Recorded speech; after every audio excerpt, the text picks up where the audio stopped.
শীতের বাগানের খুবই একটা জনপ্রিয় ফুল হলো গ্যাজেনিয়া। প্রায় সকলের বাগানেই কম বেশি থাকে।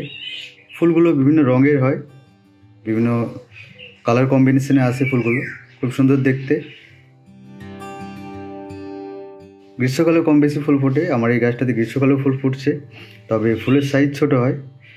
সঠিকভাবে পরিচর্যা করলে গাছগুলোকে নেক্সট ইয়ারের জন্য বাঁচিয়ে রাখা যেতে পারে। যদি আপনাদের কাছে গ্যাজেনিয়া গাছ থেকে থাকে, সেগুলোকে নেক্সট ইয়ারের জন্য রেখে দিতে পারেন। গাছগুলো থেকে নেক্সট ইয়ারেও ভালো ফুল পাবেন। নেক্সট ইয়ারের জন্য গাছগুলোকে রাখতে গ্রীষ্মকালে যে পরিচর্যাগুলো করতে হবে সেটা হলো গাছকে ছায়াতে রাখতে হবে, ডাইরেক্ট সানলাইট যেন না পায়। আর সম্ভব হলে ছায়া এবং ঠান্ডাযুক্ত জায়গায় রাখলে গাছ ভালো থাকবে। বর্ষার সময়তে এই গাছ মারা যায় অধিকাংশ ক্ষেত্রে। বর্ষার সময়তে গাছকে শেডে রাখতে হবে যেন বর্ষার জল একদমই না পায়।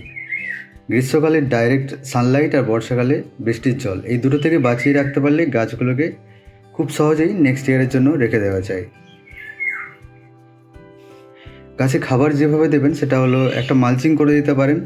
আমি গোবর সার এবং হাড়গুঁড়ো দিয়ে একটা মালচিং করে দিয়েছি। এটাতে মাটি ঠান্ডা থাকবে, এছাড়াও প্রতিবার জল দেওয়ার সময় কিছুটা খাবার মাটির সাথেও মিশে যাবে।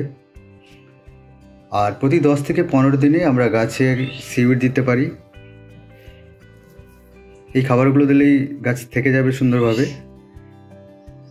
গ্যাজেনিয়া গাছে সেরকমভাবে কোনো রোগ জ্বালার আক্রমণ হয় না, তবে একটা ফাঙ্গাসের খুব আক্রমণ এই গাছে হয়, সেটা হলো পাউডারি মিলডিউ। পাউডারি মিলডিউ যাতে না হয় সেজন্য M45 আমরা স্প্রে করে যেতে পারি, বা সাপও স্প্রে করতে পারি। পাউডারি মিলডিউ হলে গাছের পাতা সাদা হয়ে যায়, গাছের গ্রোথ কমে যায় এবং গাছ ধীরে ধীরে মারা যায়। পাউডারি মিলডিউ যাতে না হয় সেই জন্য মাঝে মাঝে আমরা গাছে ফাঙ্গিসাইড স্প্রে করে দেব। আর এই গ্রীষ্মকালে গাছকে মাঝে মাঝে ঠান্ডা জল দিয়ে স্নান করিয়ে দেবো, তাহলে গাছ ভালো থাকবে। এই গাছের পাতা কত সুন্দর সবুজ রয়েছে দেখুন। এই গ্রীষ্মকালেও গাছে ফুলও ফুটছে। সঠিক যত্নে আপনাদের গাছেও ফুল ফুটবে, সারা বছর ধরে কম বেশি ফুল পাবেন। আর গাছগুলো পরের বছরের জন্য বাঁচিয়েও রাখতে পারবেন। গার্ডেনিং পাঠশালায় আজকে এই পর্যন্তই। আবার দেখা হবে নেক্সট ভিডিওতে।